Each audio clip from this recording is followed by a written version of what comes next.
அவர்கள் நிச்சயம் அவர்கள் அங்கு போய் சேரக்கூடிய வாய்ப்பு இருக்கு. அதுக்கு முடிச்சுக்கணும். அதுக்கு ஒருத்தர் விளக்கம் கொடுக்கிறாரு. இவர் சொல்றது அதுல மீதி இருக்கிற கட்சி இவர் தானே கட்சியில சொல்லப்பா. கட்சின்னா ஒரு கட்சியில் உள்ள நிர்வாகிகள் கட்சியை தூக்கி போக முடியும். இது மாதிரி பேசுறதுலாம் எனக்கு உண்மையே சிரிப்பு தான் வரும். ஏன்னா நம்மள பிடிக்கலங்கிறதுக்காக அவங்களுக்கு ஒரு டிபேட்டுங்கிற ஒரு இடம் கிடைச்சி உட்கார்ந்து நான் சொன்னதெல்லாம் நடக்குதுங்கிறாங்க. உண்மைதான், நீங்க சொன்னது 1-2 நடக்கலாம். அதனால எல்லாம் நடந்துடாது. அதே நேரத்தில் பொறுமையா இருங்க. நீங்க உங்களுக்கு இவங்க வாய்ப்பு அவங்க வாய்ப்பு உங்களுக்கெல்லாம் தாண்டி பல வாய்ப்புகள் உருவாகும். பல வாய்ப்புகள் இருக்கு. நீங்க அதனால எந்த ஒரு இதையுமே நீங்க அப்படி சாதாரணமா முடிச்சு போட்டுறாதீங்க. உறுதியாக ஒன்று மாத்திரம் சொல்லுவேன், ஜெயிக்க போற கூட்டணியில் அம்மா மக்கள் முன்னேற்ற கழகம் விட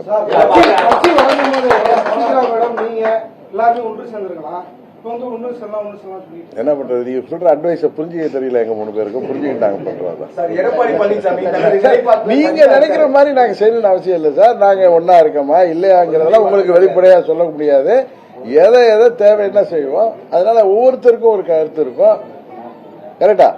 நான் அங்க எனக்கும் பன்னீர்செல்வம் அவர்களுக்கு உள்ள வழி அவர்கள் சிலதை முடிவெடுக்க முடியும். நான் சில முடிவுகள் எடுக்க முடியாது. அதே நேரத்தில் நாங்கள் 2 பேரும் நண்பர்கள் ஒன்றா இணைந்து பயணம் செய்யணும்னு ஒரு பிரின்சிபல் நினைக்கிறோம். அதுல நான் ஏற்றுக்கொள்கிற முடிவு அவரும் ஏற்றுக்கணும்னு அவசியம் இல்லை. 2 பேரும் கலந்து பேசி முடிவெடுக்க முடியும். அவ்வளவுதான். இது பிராக்டிக்கலா சொல்றேன். இதுல நீங்க 3 பேர் சேரல எல்லாம் எப்ப தேவையோ அப்ப நாங்க சேருவோம். நீங்க எதிர்பார்க்கிற அன்னைக்கு சேர மாட்டோம். நாங்க என்னைக்கு தேவையோ சேருவோம். சார், எடப்பாடி பழனிசாமி தனது நிலைப்பாட்டுல ஒன்றிணைங்க மாட்டோன்றதுல அவர் உறுதிப்பட இருக்கிறாரு. இந்த நேரத்துல செங்கோட்டை ஒரு குரல் கொடுத்திருக்கிறாரு. அது எந்த விதத்துல சாத்தியம் சார்? அதை நீங்க போய் அண்ணன் செங்கோட்டையன் தான் இந்த கேள்வியை கேட்க தர எந்த விதத்துல சாத்தியம் இருக்குன்னு நீங்க மதுரையில் உட்காந்துட்டு கேட்டா அதுக்கு நான் பதில் சொல்ல முடியாது.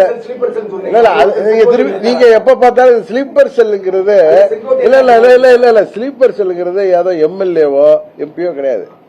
புரியுதா? எங்க சித்தியராக டெல்லியில இதுல பெங்களூர்ல இருந்து அழைச்சிட்டு வந்தப்ப தட்சிணாமூர்த்தின்னு ஒரு ஸ்லீப்பர் செல் வந்தார்ல, அதுதான் ஸ்லீப்பர் செல். ஸ்லீப்பர் செல்லுங்கிறது அது இருக்கும். அது எப்ப வேணாலும் கிளம்பும். கரெக்டா? இதெல்லாம் நாங்கெல்லாம் அண்ணன் தம்பிகள். புரியுதா? அவங்க எல்லாம் உணர்றப்போ ஒவ்வொருத்தரா வெளியே வருவாங்க. இன்னும் பல பேர் வெளியே வரலாம். அதான் நான் சொல்றேன்.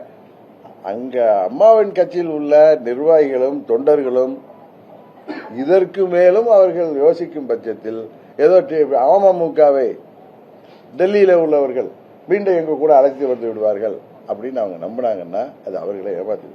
எதை சரி செய்தால் அமமுக மீண்டும் என்டிஏவுக்கு வரும் என்பதை அவர்கள் யோசிக்க வேண்டும். கரெக்டு தானே? எங்களுக்கு இடர்பாடு எது என்பதே அவர்களுக்கு தெரியும். அந்த இடர்பாடை அவர்கள் கலைகின்ற பட்சத்தில் தான் அமமுக மீண்டும் என்டிஏவுக்கு வர முடியுமே தவிர அந்த இடர்பாடு களையப்படாத பட்சத்தில் அம்மா மக்கள் முன்னேற்ற கழகம் டிடிவி தினகரன் மாத்திரம் எடுப்பதல்ல முடிவு. இங்கே பல நிர்வாகிகள் என்னோடு பயணிக்கிறார்கள். லட்சக்கணக்கான தொண்டர்கள் இருக்கிறார்கள். எனக்காக என்னோடு நிற்பவர்கள் பல பேர், 9 பேர். இன்னும் அந்த 18 பேர்ல என் அருமை நண்பன் வெற்றி இல்லை. இன்னும் சில ஒருவர் அரசியல்லே இல்லை. 2-3 பேர். சில பேர் மாற்றுக் கட்சி செஞ்சிருக்காங்க. இன்னும் 9 பேர் என்னோட இருக்காங்க. அவர்களுக்கு நன்றி கடன் பட்டவன் நான். அதுபோல என்னோட பயணிக்கின்ற நிர்வாகிகள் ஆட்சி அதிகாரத்தை எல்லாம் விட்டுவிட்டு அதனால் வருகின்ற பலாபலங்கள் எல்லாம் விட்டுவிட்டு என்னோடு பயணிப்பவர்கள் எத்தனையோ பேர் இருக்காங்க.